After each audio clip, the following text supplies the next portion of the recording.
This is Knuckle-up TV. I'm with a bandit, James Cook. How you doing, sir? I'm good, sir. We're at the PEDRO Club, a place that obviously is close to your heart. It's a young boys. It's a boys' club, isn't it? Where you boxing and social. Yeah, it's not just. Yeah, it's a social club. It's not just a boy club. It's a social club. It's a club for everyone. You know, well, we want it to be for everyone. You know, we got some refurbishment to do, and then we're gonna go out there and put out some ground. So if anybody wanna give PEDRO Club some fun for the refurbishment, don't forget the PEDRO Club. We'll bear that in mind. All right. There's a lot of decent people out there that have good hearts and huge bank accounts. No, definitely. Right. And some of these guys, they're the one who's keep PEDRO going at the moment. So yeah, definitely. How long have you been here? I've been here now in the area 33 years. 33 years. You'd never believe I was from Peckham. Peckham through and through. I can see it in your face. Peckham, yeah, I was Peckham. I love Peckham, but to be quite honest, I left Peckham when I was about 18. I think when I was 16, growing up in Jamaica, I grew up with a young lady, and when she was about 9.5, I was going to England. She said to me, "James, when you go to England, will you write me?" So I said, "Yeah, but come to England." Peckham, I started running around, go to school. I forgot all about her. And then my auntie said to me at 16, she come over, so come and have a look at her. So when I come over and see her in Hackney with her parents, I looked at her and thought, damn, I should have right. So about a couple of years after that, I'm in Hackney. You're in Hackney, and you're going strong. I'm in Hackney, still going. Let's talk about your career, firstly, because obviously you've had you had about 20 years boxing, wasn't it? Definitely, I think he's 24 years 24 years. 24 years altogether, including amateur. Pretty good. Yeah, started when I was around 10. You know, I got my first fight probably around 11, 12. You know, a mate of mine said to me, to be quite honest, I thought I was going to play rugby or cricket or athletics. Boxing never even come to mind. Although I used to sit down and watch the fights with my dad and listen to them on the radio, I always wanted to be Muhammad Ali. So I used to go in the playground and start to beat up my friend and then say, "I'm Muhammad Ali, you're Joe Fraser."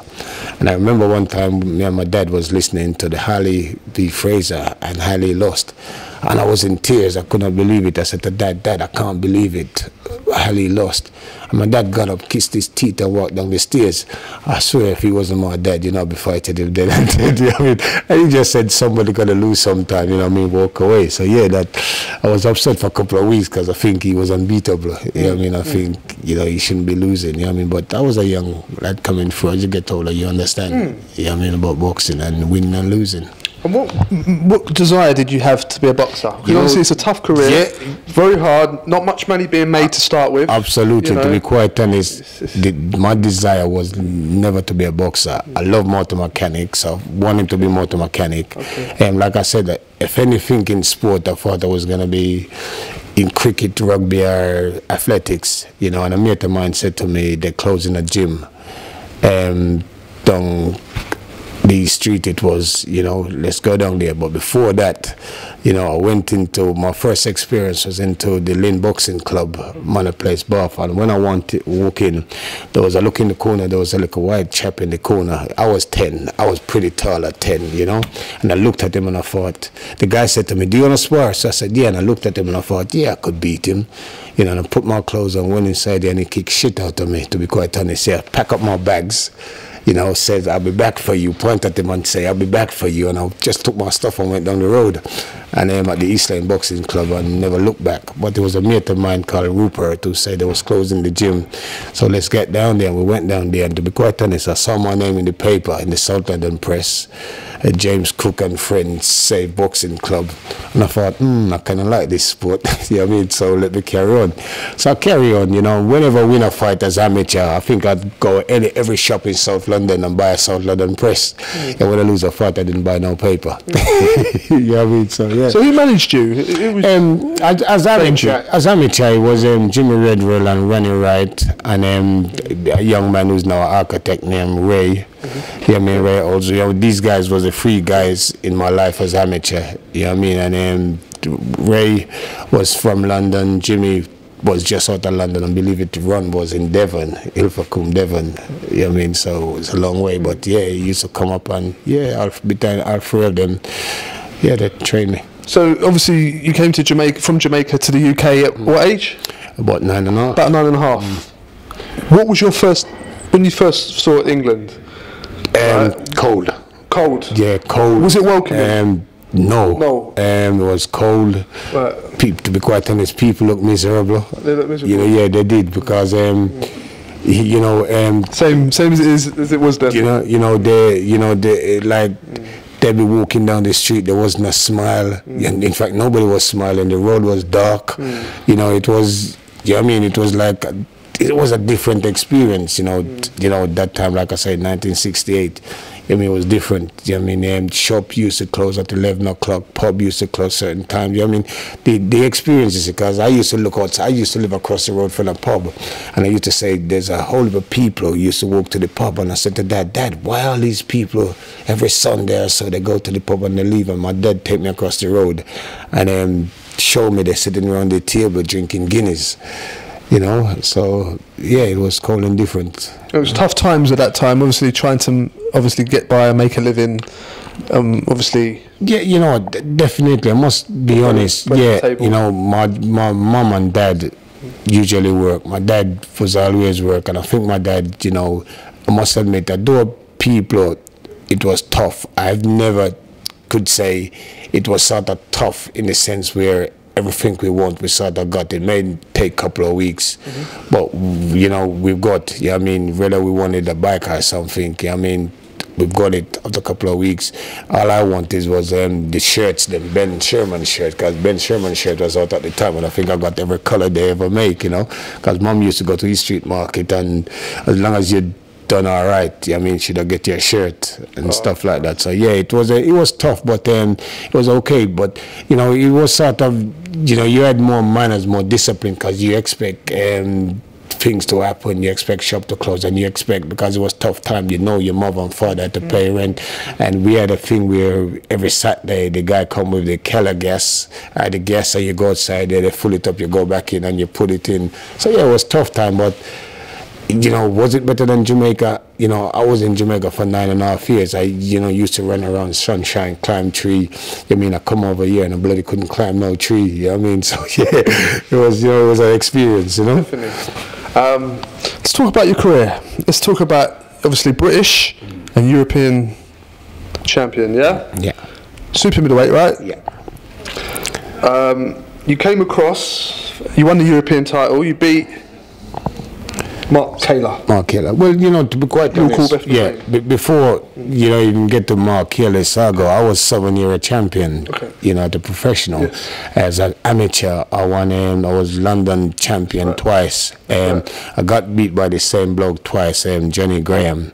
And, you know, I'm a very good judge at boxing, and the first year I think it was 50-50, but, you know, as amateur, when somebody beat you, you want revenge, and the second time me and Johnny Graham meet in the London final, I know, you know, I've done it, and I thought, yeah, I've done it this time. And when the result come, it was Johnny Graham again. So my trainer looked at me and he says to me, if you're going to get beat and you're going to get robbed, you might as well get paid for it. Now, I didn't know nothing about getting paid. So I looked at him and I said, you can get paid for boxing, you know?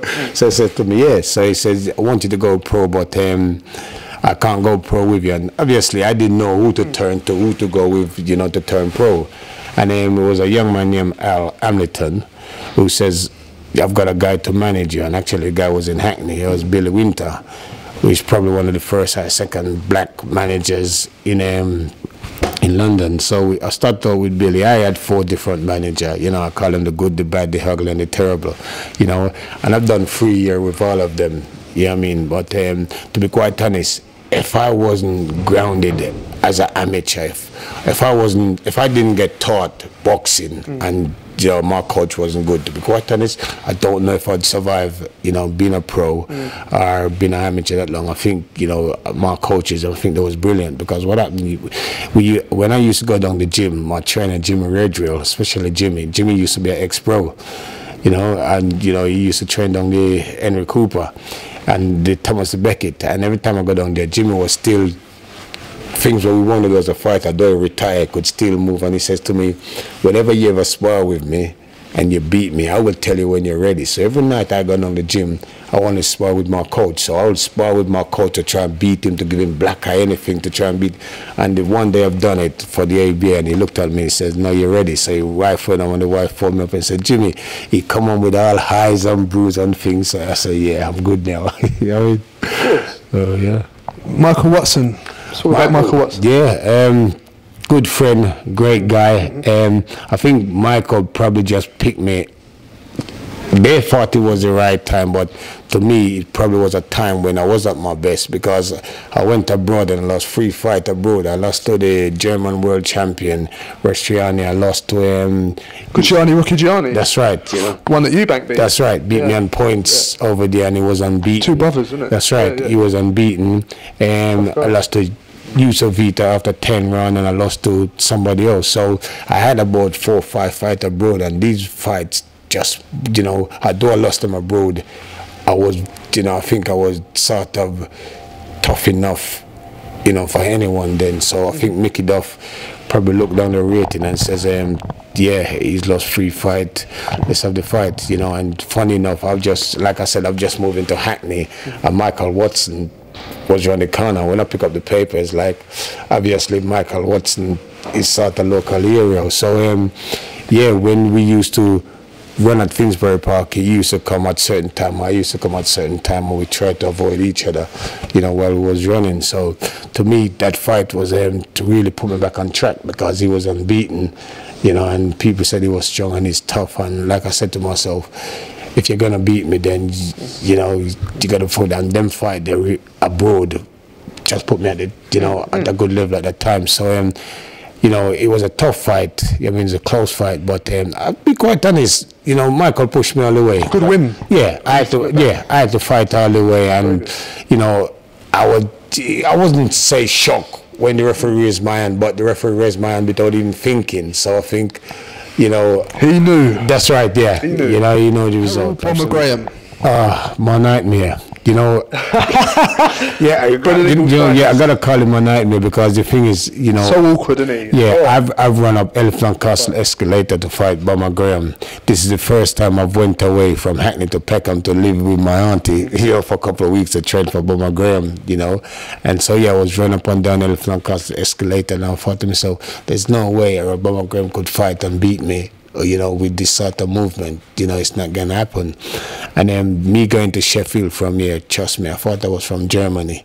The atmosphere, the crowd, when they mentioned my name, you hear a couple of claps. When they mentioned Obama Graham, everybody just... Atmosphere was tremendous. It was even Prince Nassim Ahmed was walking around the ring, that's what I'm saying. I thought I was a stranger from a different planet, And I trained for 12 rounds with Bomber, no joke about it. I said, I've always said to myself, if a fighter gonna beat me, you better stop me between 1 and 5, because after that, it's mine. And Bomber Graham, I think, stopped me in 6. I wasn't happy with the stoppage. I got cut, I got put down, but I got up, and to me, I was breathing all right. But Sid Natham stopped the fight. But I can never forget, it was his last fight. He refereed 100 fight, and he stopped. So would I be happy with the next referee?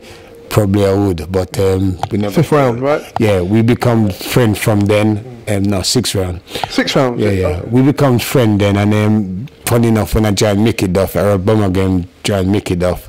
So we had a tear out down King's Cross gym, and Mickey Duff was shouting his head off, saying we're not getting paid for it. So I thought, this is the only way I'm going to get my revenge back at him in sparring. So yeah, Errol was #1 in the world at the time, and he was pretty good. And I said to myself, if any British fighter beat me, I'll retire. Because I didn't think they was good at Bomber. Okay. Mark Kaler, I mentioned him a bit earlier, and you sidetracked him. Let's talk about him. Well, we talk about Mark. I used to be quite honest. Every top fight Mark used to employ me as a sparring partner. Okay. I mentioned to Errol Christie that he ain't gonna beat Mark. I didn't think Errol Christie was tough enough for Mark, as I spar with him, and I know what this was like. I've been over there, gym, done some work with him, so I know Mark was a pretty tough guy.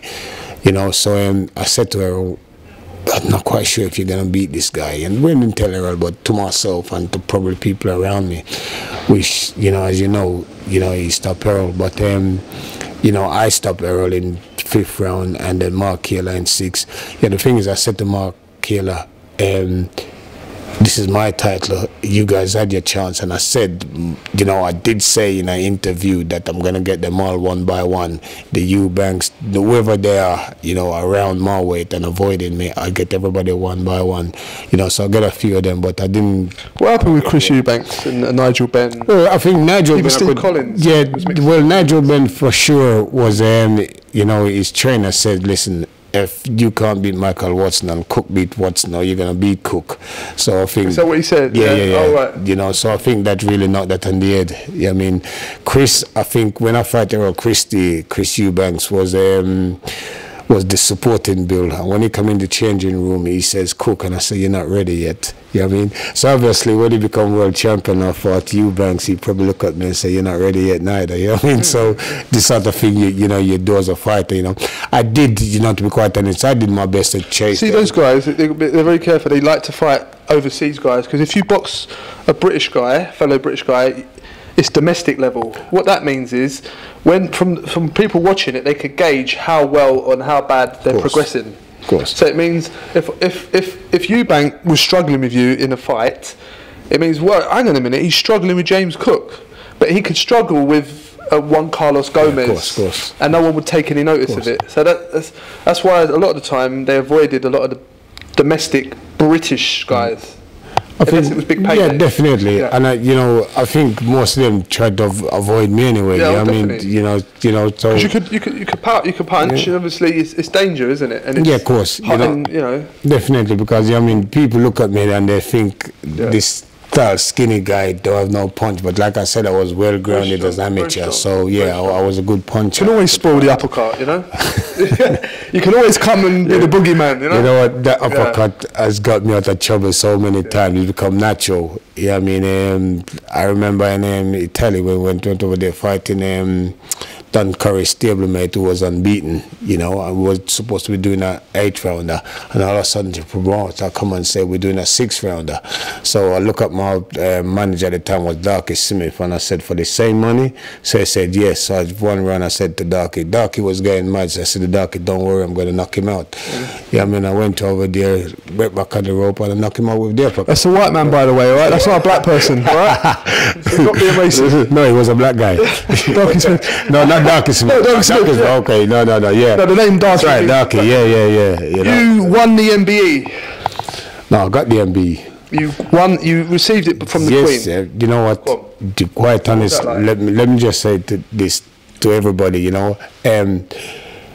Growing up in Peckham, you know, running around to school in Peckham, to be quite honest, and if I'm being honest to myself, running around in school, I remember telling my friend them, the Queen would never shake someone's hand like me. I mean, the Queen would never shake my hand. This is me running around in school with my friend them when we hear about the Queen and all that, you know what?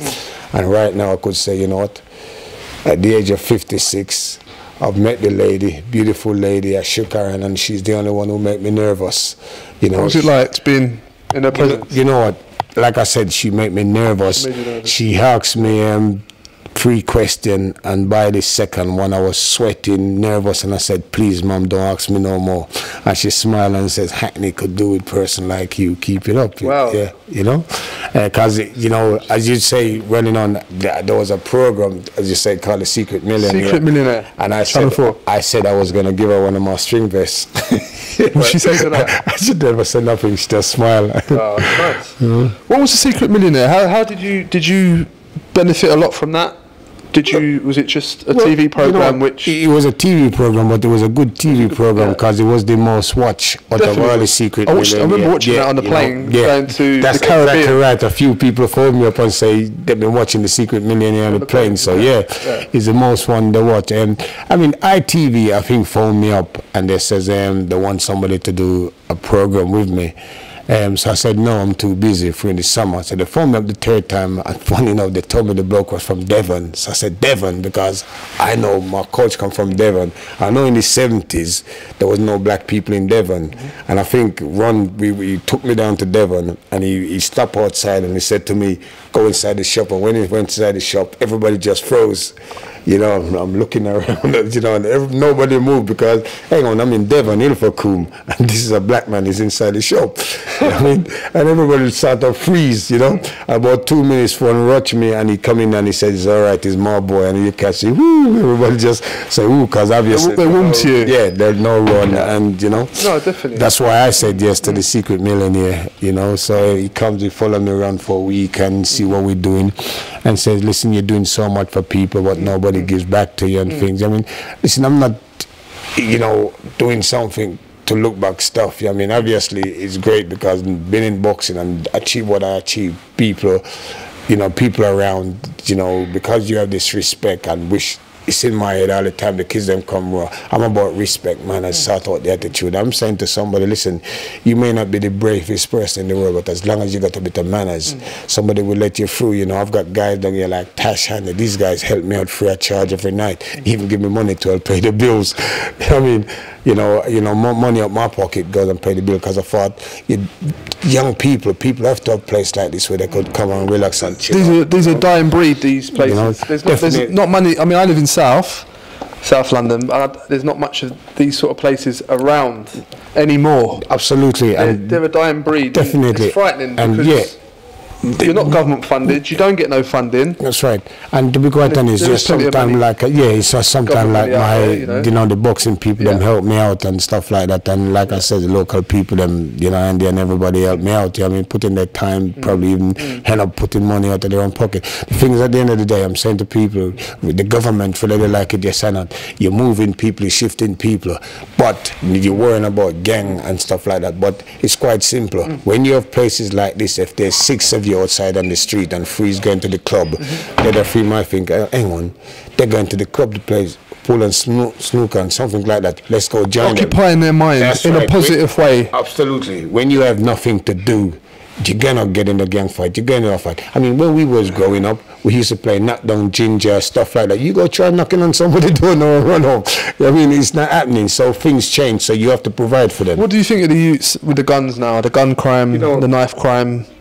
You know, and people not, and the kids not knowing their identity through their parents. So that means the parents not telling them about themselves, so that they're not cultured anymore.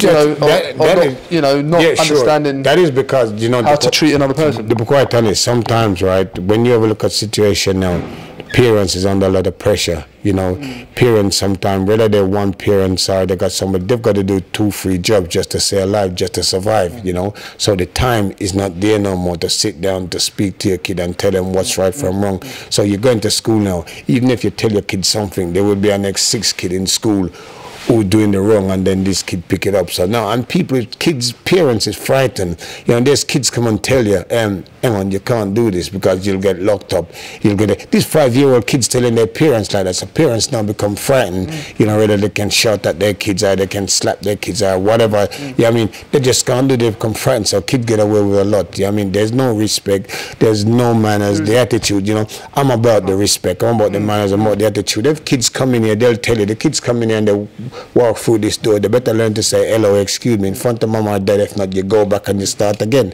You know, and you know, listen, if a young person come in here from the age of 5, 8, and you're gonna let them obviously walk. Families that doesn't have much money, poor income families. Definitely, like I said, if we're gonna provide, you know, it's all right everybody talking about the rich, you know, but I've always said to people, not everyone was born with a golden spoon. You know, so, you know, whether the rich them want to give to the poor, you know, if you can help somebody out, that's what it annoys me.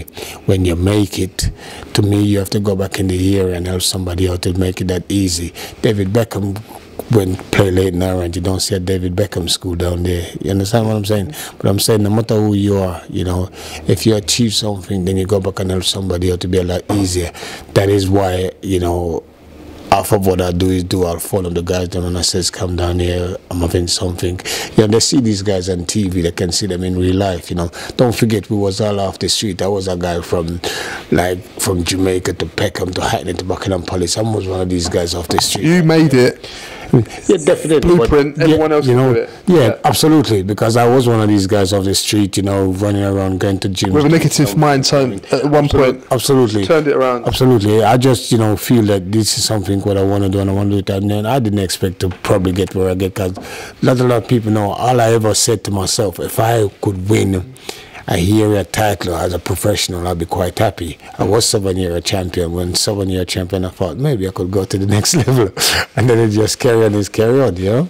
And what made you quit? What made you call it a day? Well, to be quite honest, I said after Earl Bummer Graham, if the next British fighter beat me, I'd retire. My manager Mickey Duff will look through the rating, you know. I was 34.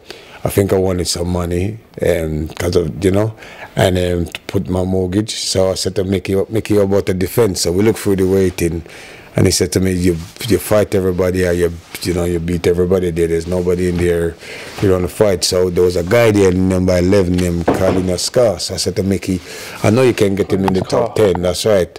About him. That's right. Yeah. So Mickey looked at me and said, James, I manage him, he's white, he's young, and he's 21.